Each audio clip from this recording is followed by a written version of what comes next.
Aloha, my name is Marilyn, or Maya, the baby boomer booktuber, and this is my weekly roundup, or you can say what I'm reading, what I read this week. Okay, so it's March Mystery Madness, so I've been really reading mysteries, but I have other books as well. So let's get to it. The first book that I read, and I talked about already, was How Much I Hated One by One by Ruth Ware. Okay, so you might be surprised that I loved The Death of Mrs. Westaway. Okay, so why did I love this? I can't believe this was written by the same author, by the way. And I have to say, of all Ruth Ware's books, I liked her first one and this one. The rest I didn't like at all, and a few I've hated, like One by One. But I've been thinking about it after I read it, and I think I know why I love it. First of all, Ruth Ware, she's a youngish writer, so she's really just in the beginning of her career. So what is this about? The Death of Mrs. Westaway. On a day that begins like any other, Hal, short for Harriet, receives a mysterious letter bequeathing her a substantial inheritance. She realizes very quickly that the letter was sent to the wrong person, but also that the cold reading skills she's honed as a tarot card reader might help her claim her money. Soon Hal finds herself at the funeral of the deceased, where it dawns on her that there is something very wrong about this strange situation and the inheritance at the center of it. Let me say that this started, and I talked about this, how it started. It started with this really pitiful girl named Harriet who has everything against her. In fact, I said in my last video that there was just too much. It was too much that was against her. I mean, she was an orphan. She owed money to loan sharks. She had no money for the rent. I mean, it was on and on and on. And she lives in Brighton, not Brighton Beach, the one I knew as a child, but Brighton, England. And there's a pier, and she reads people's fortunes, or she does that, but basically she reads the tarot cards. And I found that quite interesting. I didn't know anything about tarot cards. And then soon after, we follow her to this mansion that her so-called grandmother, and she's sure that it's not her grandmother, but she needs the money and she's going to claim this inheritance. And it goes on from there. And I don't want to give any spoilers because, like I said, this is a mystery. But I will say what I liked about it. I liked, and I realized what I didn't like about One by One. Her character of Harriet was very well drawn, and I really liked her.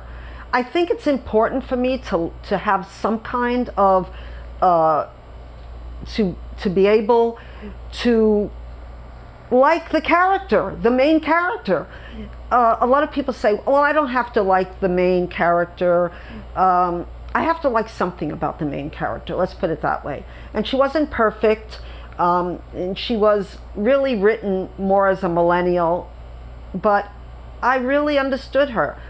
As for the mystery itself, there's a lot of interesting characters in this book, and I didn't guess who the culprit was. Let's just say it's not much of a thriller in a sense. It's more like an Agatha Christie type of mystery, and I like that. I like that there wasn't a lot of gore in it. It was more of a psychological mystery and a character study, which I really liked. It did get, at the end, it went really fast, and I kind of guessed, I didn't guess who the culprit was, but I guessed the mystery, let's put it that way. And I give this a solid 4 stars. In fact, I'm going to give it 4.5 stars just because I was so surprised that I was going to like a Ruth Ware mystery. So I do recommend it highly.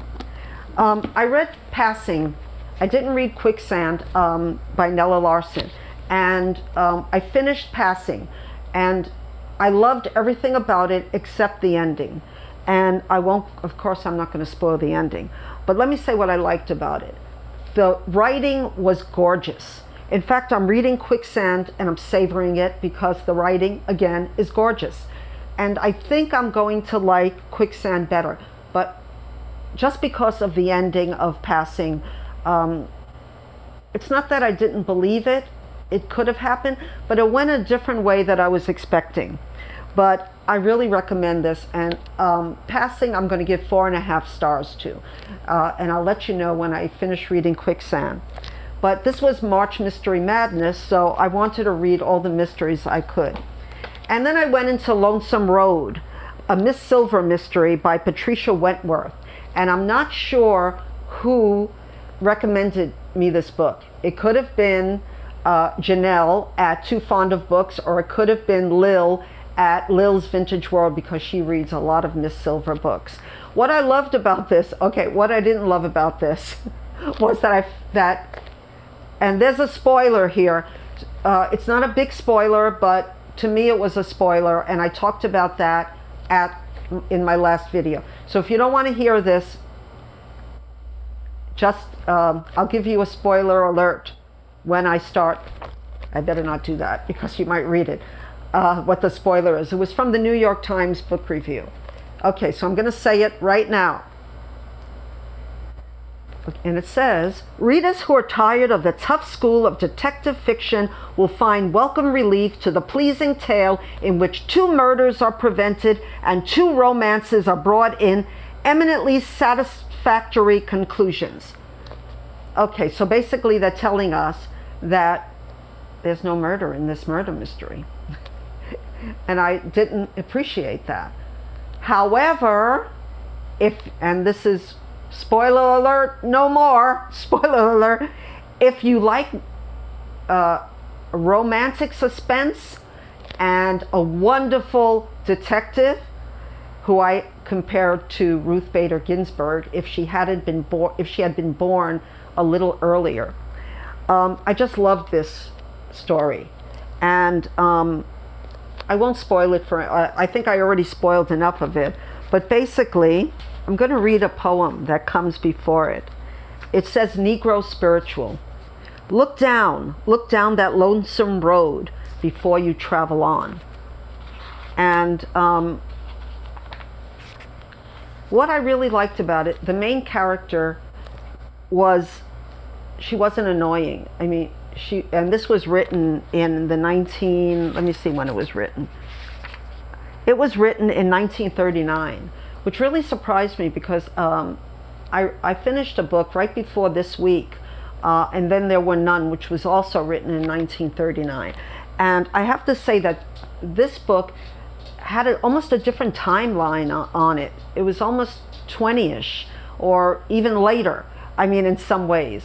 And it was romantic, and it was also, it's about a family, basically. A family who is toxic, and the main character is trying to handle everybody. And as we know with toxic families, if you know one or if you've been in one, there's no way you can fix anybody but yourself.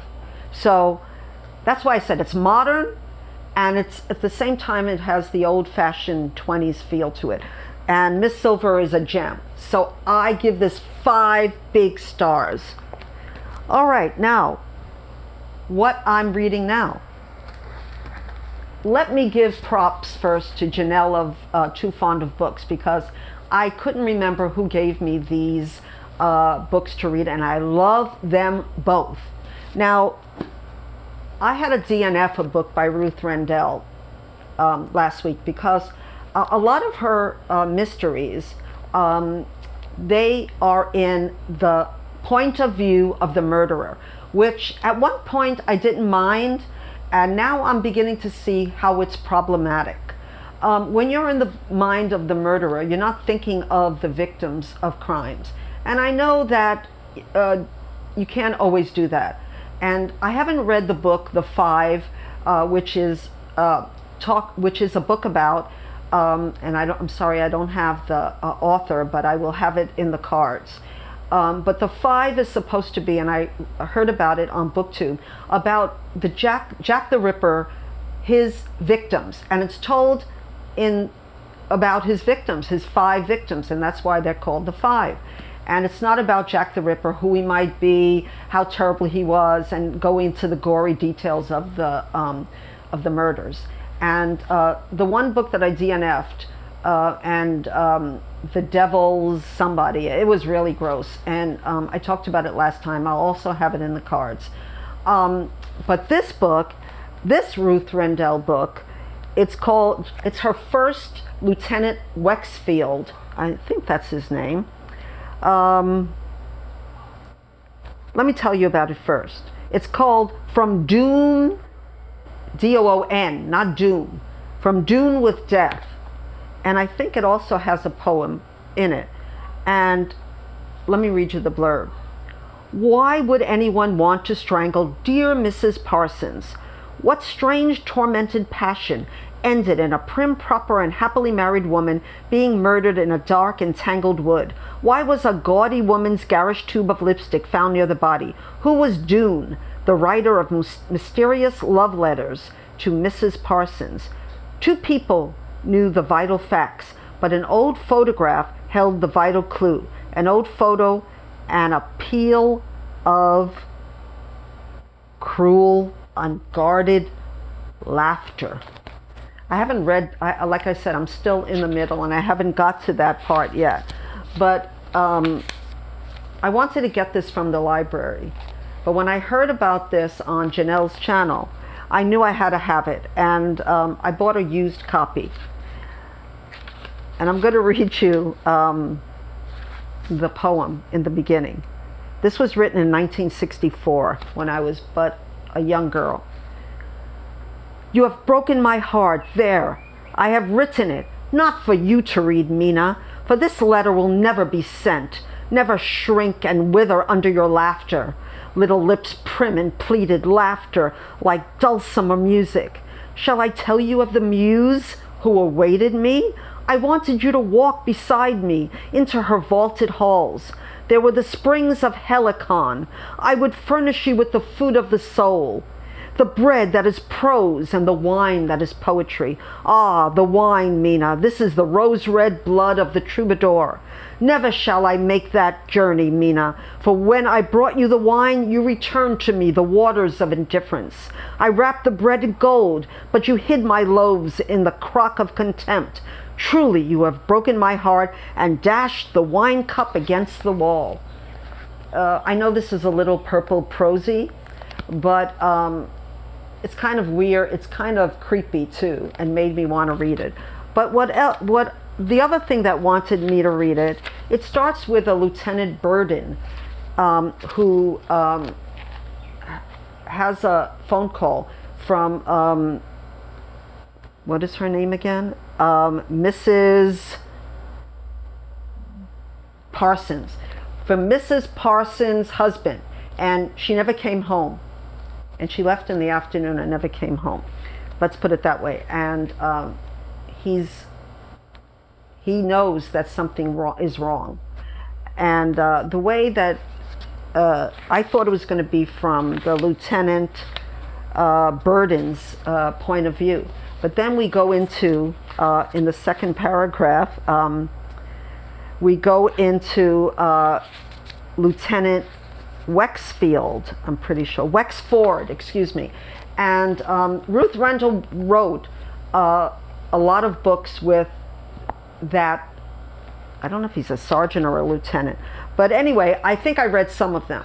But this is the first Wexford mystery, and I'm really enjoying it. I mean, the way that not only the characters are drawn, but the setting.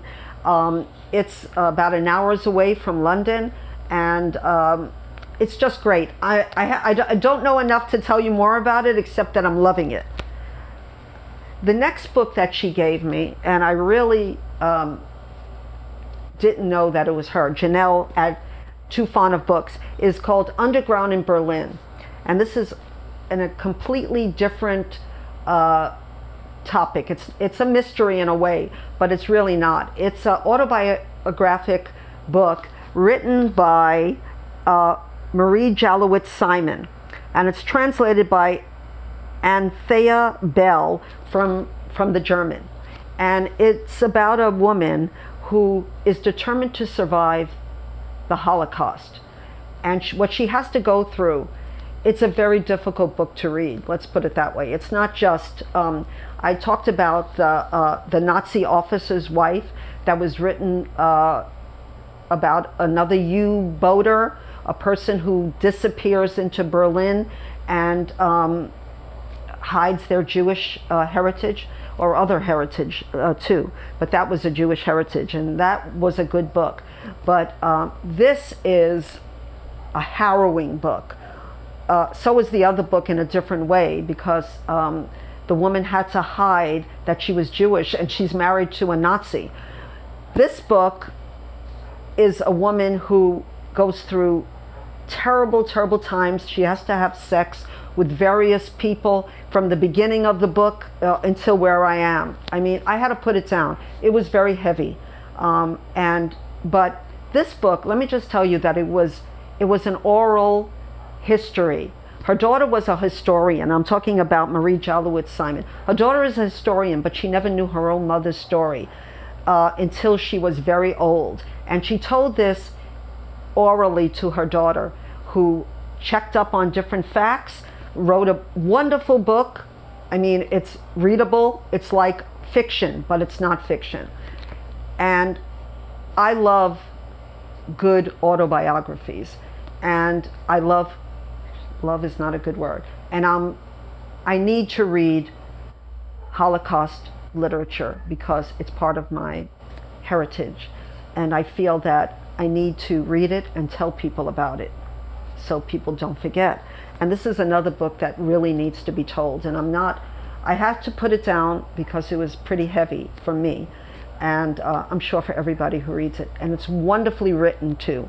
So I'm really excited about finishing this book. The other book I started last night, and I got to about 60 pages, was a book that I've been on the library list for a long time, and it came, and it's Tana French's The Searcher. This had a mixed review on BookTube, and I love all Tana French's books, except maybe the last one. I think it was called The Witch's Elm. I still liked it. I didn't love it. This was said to be boring. I didn't find it boring. It's about a man from Chicago. He's an ex-policeman, and he moves into this ramshackle, it's a ramshackle house in Ireland. And I forget exactly where in Ireland it is, but I think it's West Ireland, and it's very beautiful, and he's fixing up this house. And as far as I can tell, there's a little boy who is watching him. And he confronts the little boy, and that's all I've gotten to yet. And it's a slow read. You know, I'm going to read you the first chapter. I mean, not chapter.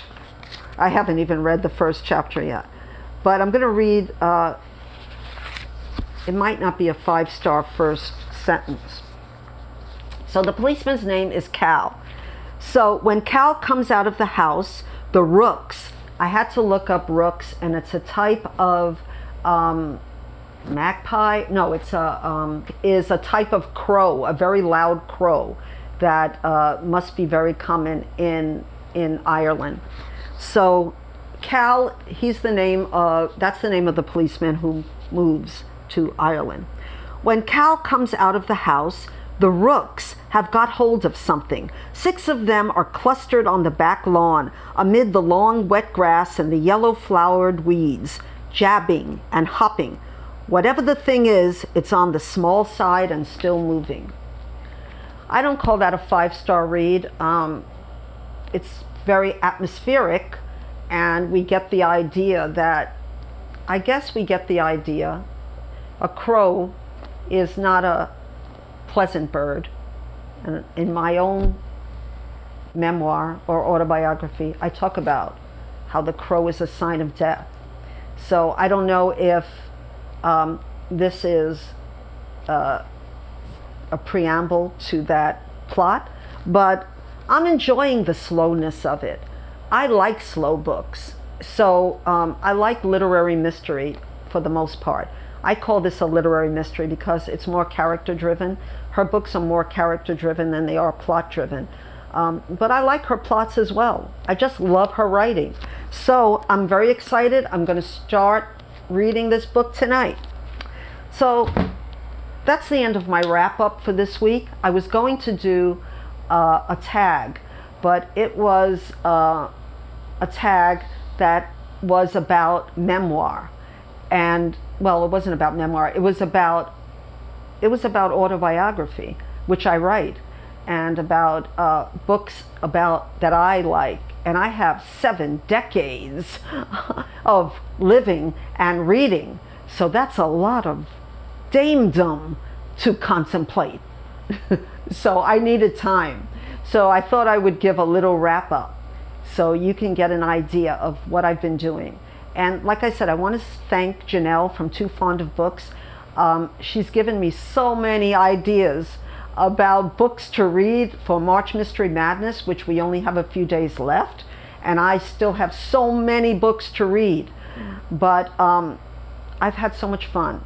And I thank everybody, all the hosts of March Mystery Madness, who put in their time and so much work to make this a wonderful celebration for us, for people like me who love mystery. I love other genres too, but I want to thank the hosts of March Mystery Madness. And I'll have a wrap up hopefully by the end of the month or the beginning of next month. So if you like my content, please subscribe and hit the notification bell. And until we meet the next time, I love you all. Aloha oi.